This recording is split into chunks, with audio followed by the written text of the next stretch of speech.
রাসূলুল্লাহ সাল্লাল্লাহু আলাইহি ওয়াসাল্লাম বলেছেন যে ঈমান পুরনো হয়ে যায় যেভাবে তোমাদের জামা কাপড় গায়ে দিতে দিতে পুরনো হয়ে যায়। পুরনো হয়ে গেলে কাপড়টা দুর্বল হয়ে যায়, রং টং অনেক কমে যায়, সব দিক থেকেই কোয়ালিটি খুব লো হয়ে যায়।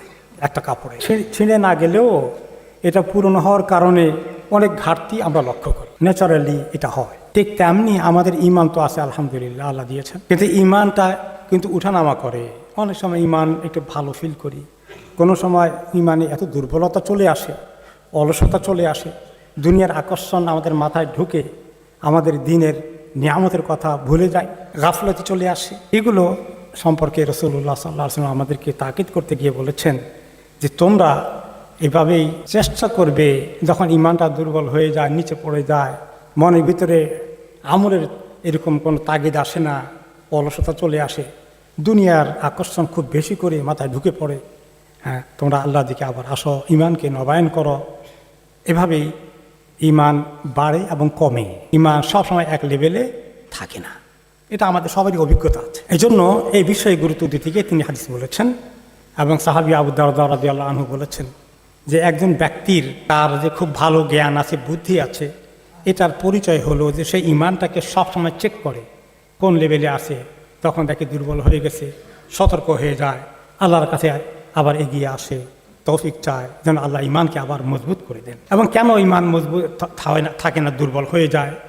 অন্যতম একটা কারণ হচ্ছে আমরা যখন গুনাহ করতে থাকি তখন ঈমান দুর্বল হতে থাকে। গুনার কারণে ঈমান দুর্বল হয়ে যায়। যত বেশি গুনাহ তত ঈমান দুর্বল হবে। এবং এই জন্যই আল্লাহ তাআলা বলেছেন যে তাদের অন্তরের মধ্যে মরিচা পড়ে গেছে, অন্তরের মধ্যে মরিচা পড়েছে, ময়লা জমে গেছে। কি কারণে? তারা যে গুনাহ করেছে এই গুনার কারণে। এবং এটার ব্যাখ্যা একটি হাদিসে এসেছে, একটা মানুষ যখন গুনাহ করে তখন অন্তরের দিলের মধ্যে সে কালো ছাপ পড়ে, কালো একটা ডট পড়ে, কালো ফোঁটার মতো হয়ে যায়। যত গুনাহ বাড়ে তত কালো ফোঁটা বাড়তে থাকে, বাড়তে বাড়তে অন্তরের দিলের অধিকাংশ কালো হয়ে যায়। আর যখন মানুষ তওবা করে, নেক আমল করে, আল্লাহ তাআলার কাছে এগিয়ে আসে, তখন আস্তে আস্তে আবার এগুলো সাফ হতে থাকে, অন্তরটা তখন নুরানি হয়ে যায়, নূরে ভর্তি হয়ে যায়। এইভাবে আমাদের এই সংগ্রাম চলতে থাকে, উঠানামা হয়, এটাই বাস্তবতা। এবং সাহাবীদের এটা হয়েছে। আবু বকর রাদিয়াল্লাহু আনহুর সঙ্গে দেখা হলো হানজালা রাদিয়াল্লাহু আনহু, বললেন হানজালা কেমন আছো? বলে কেমন আছে আর কি, আমি হানজালা তো মুনাফিক হয়ে গেছে। কি ব্যাপার, তুমি মুনাফিক হয়ে গেছো, এটা কি বলো? বলে মুনাফিক হয়ে গেছি না, কারণ যখন রাসূলুল্লাহ সাল্লাল্লাহু আলাইহি ওয়াসাল্লামের মজলিসে থাকি, ওনার থেকে কথাগুলো শুনি, এত বেশি আমাদের মধ্যে ক্রিয়া করে, মনে হয় যেন জান্নাতকে দিব্যি দেখতে পাচ্ছি, জাহান্নাম দেখতে পাচ্ছি। আমলের এত জজবা পয়দা হয়ে যায়, এত সুন্দর একটা ঈমানের লেভেলে আমরা পৌঁছি। ওখান থেকে যখন আবার ঘরে আসি, বিবি বাচ্চাদেরকে দেখি, টাকা পয়সা, নিজের ব্যবসা বাণিজ্য, দুনিয়াদারি দিকে ঢুকে পড়ি, আসতে করি আরেক রকম হয়ে যায়। দিলের ভিতরে এখন দুনিয়ার মতো অনেক ঢুকে গেছে, তাহলে দুই রকম হলো না? তাহলে এটাই তো মুনাফিক। আবু বকর রাদিয়াল্লাহু আনহু বললেন, ও ঠিকই তো বলেছে, আমারও তো এরকম হয়, তাহলে চলো আল্লাহ নবীর কাছে যাই। তো সেখানে গেলেন, গিয়ে তিনি বললেন যে শুনছেন ইয়া রাসূলুল্লাহ, হানজালা বলতেছে সে মুনাফিক হয়ে গেছে। কেন হানজালা এটা বললে? তখন তিনি ব্যাখ্যা করলেন যে কথাটা আবু বকরকে বলেছিলেন।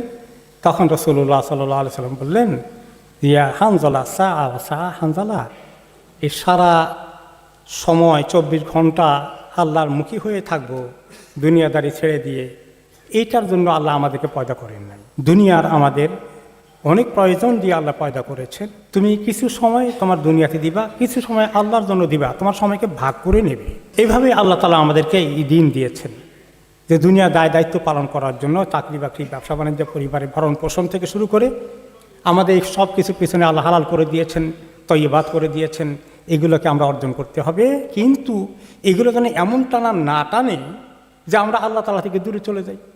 আমাদের আল্লাহর ইবাদত, জিকির, দোয়া, কোরআন, এইভাবে যে ইবাদতমুখী হওয়া, ওটা যেন আবার ভুলে না যায়। কিছু সময় দুনিয়ার জন্য, কিছু সময় আল্লাহর জন্য, এভাবে সুন্দর করে ভাগ করে নিতে হবে।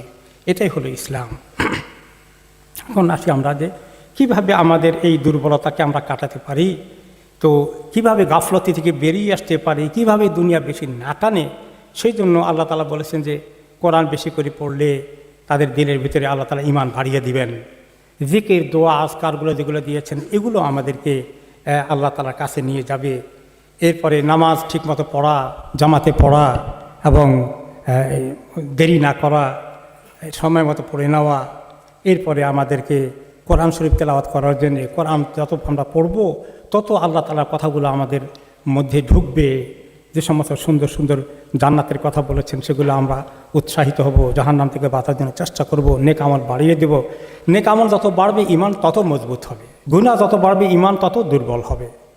এইভাবে করে আমাদেরকে চলতে হবে। এবং আমাদের যারা আশেপাশে আছে, যাদের সঙ্গে উঠা বসা করি, তারা যেন দিনদার হয়, ইমানদার হয়। তারা যদি দুনিয়াদার হয়, ওদের সঙ্গেই বেশি তারা আনন্দ ফুর্তি এগুলো নিয়ে ব্যস্ত থাকে, ওগুলোর সঙ্গে ওরা আমাদের ফ্রেন্ড হয়ে যায়, তাহলে আমাদের অবস্থা তাই হয়ে যাবে। একজন মানুষের বন্ধু তার জীবনে অনেক প্রভাব বিস্তার করে। বেশি করে মসজিদে আসা ঈমান বাড়ার লক্ষণ, হাদিসে এসেছে। কাউকে যদি দেখো রেগুলার প্রত্যেকটি ওয়াক্ত মসজিদে যাচ্ছে নামাজ পড়ার জন্যে, তোমরা সাক্ষী দিতে পারো সে ঈমানদার। তো এইভাবে আমাদের আমলগুলোর মাধ্যমে আমরা এই ঈমানের যে দুর্বলতা চলে আসে এটাকে উদ্ধার করতে পারবো হতাশ না হয়ে। আল্লাহ রাব্বুল আলামিন আমাদেরকে তৌফিক দান করুন।